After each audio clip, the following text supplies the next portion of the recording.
Difference between echo and second term that is reverberation. Echo that is होता है प्रतिध्वनि और सेकंड टर्म रेवर्ब्रेशन होता है दैट इज गूंज।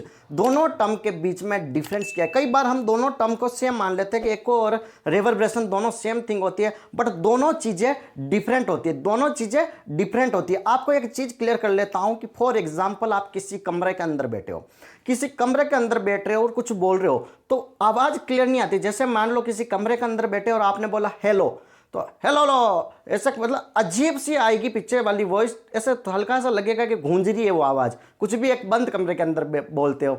सेकंड, आप कहीं पहाड़ी पर गए, ठीक है, बहुत बड़े जंगल में गए और जंगल में जाके आपने चिल्लाए हेलो, तो वापस आवाज़ रिपीट हो गया हेलो हेलो हेलो। समझ रहे हो? कमरे के अंदर बोले तो हेलो हेलो बोल रहे हो, उसका हेलो थोड़ी सी मतलब आवाज़ चेंज हो जाएगी, वहाँ पर आपको गूंज सुनाई देगी, क्लियरिटी नहीं होती है इसके अंदर। और जहां पर रिपीट हो रही है hello hello hello that is echo. Echo क्या होगा? साउंड का रिपीटेशन हो रहा है। क्लियर है? तो जो फर्स्ट वन टर्म है दैट इज इको, जो आप जंगलों में सुनते हैं that is repetition of sound. अब दोनों डेफिनेशन आपके सामने है। What is echo? प्रतिध्वनि क्या है? An echo is a single distinct repetition of sound after a delay. कुछ टाइम का डिले होकर वो साउंड वापस रिपीट हो जाए, वो साउंड वापस हमारे तक आ जाए, उसको हम बोलते हैं दैट इज एको। और इसके लिए दैट इज कौन सा कंसेप्ट है? Reflection of sound. क्लियर है?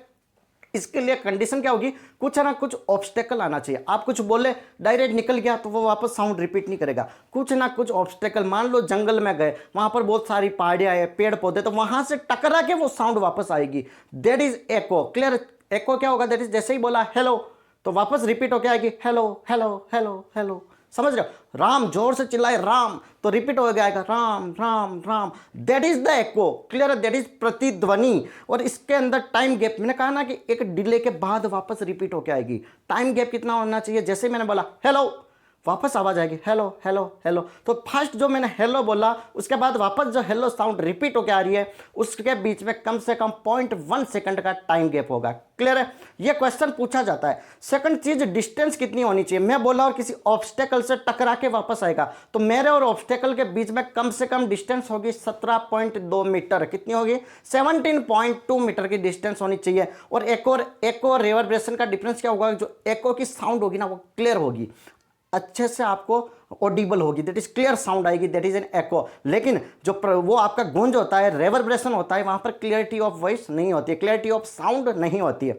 अब देखो रेवर्ब्रेशन की डेफिनेशन कह रहा है कि reverberation is the persistence of sound in a space due to multiple reflection creating a prolonged blended sound. Blended sound create होता है। या किसी बंद कमरे के अंदर आप बोल रहे हो तो वो साउंड गूंजेगी। वो साउंड क्या गूंज करेगी? गूंजेगी। जैसे आपने बोल दिया हेलो तो वो क्या होगा कि कुछ टाइम बाद वो उस वर्ड से हेलो के बाद हेलो तो मतलब वो साउंड पीछे वाला लंबा चला जाता है, रिपीट नहीं होगा, वो साउंड हल्का सा लंबा चला जाएगा, वो साउंड गूंजेगा बंद कमरे के अंदर। क्लियर है? आप किसी हॉल के अंदर जाते हो, बड़े बड़े हॉल होते हैं ना घुमावदार, तो वो घुमावदार वो इसलिए होता है ताकि इनका प्रॉपर रिवर्ब्रेशन वगैरह हो। क्लियर है? तो वो साउंड गूंजती, कुछ भी बोलते हो तो कई बार आपको क्लियर नहीं सुनाई देता है, that is because of reverberation of sound. लेकिन एक को आप कई बार जंगल में जाके चिल्लाना, वो साउंड क्लियरली आपके कानों तक ऑडिबल होगी।